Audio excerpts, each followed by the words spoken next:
जे means organic chemistry. हमारा chapter है hydrocarbons और हम मेंस के प्रीवियस ईयर क्वेश्चंस कर रहे हैं। हमारा पार्ट चल रहा है एल्कीन्स और उसमें हम केमिकल रिएक्शंस ऑफ एल्कीन्स पढ़ रहे हैं। हमारा अगला रिएक्शन है halogenation of alkenes. Halogenation of alkenes भी हमने देखा था, यहाँ हम देखेंगे हेलोजिनेशन ऑफ एल्कीन्स। तो हम लोग ज़्यादा डिटेल और मैकेनिज़्म में नहीं जाएंगे, अभी ब्रीफ में करेंगे और देखेंगे किस तरह के क्वेश्चंस आए हैं। Question number 60, the major product of the following reaction. यहाँ हमारे पास अल्कीन है, इसको Br2 bromine in the presence of light, ठीक है। एक होता है in the presence of some inert solvent जैसे CCl4 और एक होता है reaction of alkenes in presence of light, ठीक है, हेलोजिनेशन। तो यहाँ लाइट के प्रेजेंस में है। 2017 का ये क्वेश्चन है, आपके पास 4 ऑप्शन है। एक बार आप इस क्वेश्चन को ट्राई करिए, फिर हम लोग आगे बढ़ते हैं। तो हेलोजिनेशन जब लाइट के प्रेजेंस में होता है तो लाइट के प्रेजेंस में होमोलाइटिक फिजन हो जाता है, तो Br2 Br फ्री रेडिकल में ब्रेक हो जाता है। ओके, तो यहाँ पर जो अल्कीन्स है उस अल्कीन में डायरेक्ट अटैक यहाँ नहीं होता है, ठीक है, इसके एडजेसेंट कार्बन पर होता है। ओके, तो एक हमारा जो ये हमारा अल्कीन है, इसके बगल में एक कार्बन ये है और एक कार्बन ये है, ठीक है। तो यहाँ पर एक हाइड्रोजन हटेगा तो एक फ्री रेडिकल बनेगा, ठीक है, ताकि Br इसमें जुड़ पाए। तो एक यहाँ बन सकता है कार्बन फ्री रेडिकल और एक यहाँ नीचे बन सकता है कार्बन फ्री रेडिकल, जो मैंने यहाँ बताया है, ठीक है।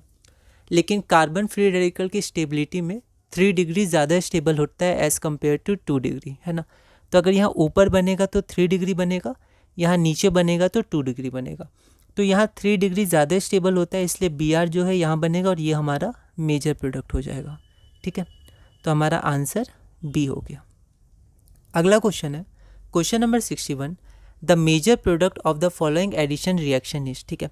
तो मैंने बताया था कि 2 मेन होता है, एक होता है लाइट के प्रेजेंस में Hμ Br2 या Cl2, एक होता है कोई इनर्ट सॉल्वेंट के प्रेजेंस में जैसे CCl4 और एक और होता है वाटर के प्रेजेंस में H2O, ठीक है। तो आप अब ये भी ध्यान रखिएगा। तो ये 2019 का क्वेश्चन है, ये हमारे पास अल्कीन है Cl2 और यहाँ पर H2O के प्रेजेंस में हेलोजिनेशन हो रहा है। एक बार आप इस क्वेश्चन को ट्राई करिए, फिर हम आगे बढ़ते हैं। ये आपके पास 4 ऑप्शन है, तो एक बार ऑप्शन भी आप देख लीजिए। अब एक बार आप इस क्वेश्चन को ट्राई करिए, फिर हम लोग आगे बढ़ते हैं। तो यहाँ पर जब हम मैकेनिज्म देखते हैं तो यहाँ पर एक पॉजिटिव आयन बनता है जिसको हेलोनियम आयन बोलते हैं। ब्रोमीन के केस में ब्रोमोनियम बनता है, या क्लोरो है, क्लोरीन है तो क्लोरोनियम आयन यहाँ बनेगा, ठीक है। तो ये आयन क्या है, ये अल्कीन के प्लेस में आके इन दोनों कार्बन के संग जुड़ जाता है। तो क्लोरीन एक बॉन्ड बनाता है, यहाँ ये 2 बॉन्ड बनाया, तो इसके पास एक पॉजिटिव चार्ज आएगा, ठीक है।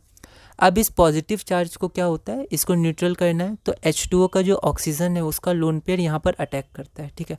और जब वो अटैक करता है तो ये वहाँ अटैक करेगा जहाँ पर कार्बोकैटायन ज़्यादा स्टेबल बनेगा, है ना। और ये जनरली होता है SN2, आप मान सकते हैं इसको, ठीक है। तो यहाँ पर ये अटैक होगा, ठीक है। तो 2 डिग्री ज़्यादा स्टेबल होता है ना। यहाँ 1 डिग्री यहाँ अटैक होता है तो 1 डिग्री, यहाँ 2 डिग्री है तो यहाँ 2 डिग्री पे अटैक होगा और ये जो Cl है वो न्यूट्रल होगा और इस कार्बन पर आ जाएगा, ठीक है। तो यहाँ इस कार्बन पे आ गया और यहाँ पर OH2 प्लस आ जाएगा, माइनस एक प्रोटॉन लूज़ करेगा, तो आपका ये OH और ये Cl जो हमारा रिक्वायर्ड आंसर है, ठीक है। अभी हम ज़्यादा डिटेल मैकेनिज्म में नहीं जा रहे हैं, एकदम ब्रीफ में देख रहे हैं कि क्या होता है।